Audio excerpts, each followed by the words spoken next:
you again with Abdi 79. This time I will share a tutorial on how to deal with copyright music on TikTok.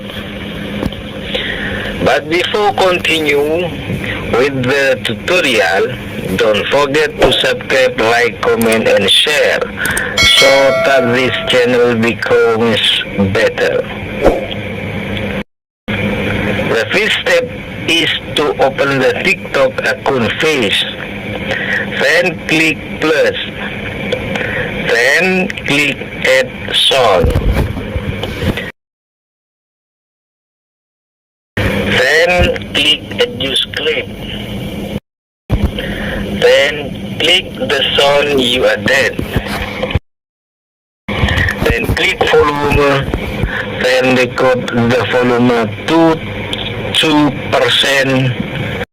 Then click save. Click save in the upper right corner. Then click next. Then give the title according to the video. Then click pause. Then your music video will not be copyrighted again. Thank you for watching this video. Don't forget to click the subscribe button.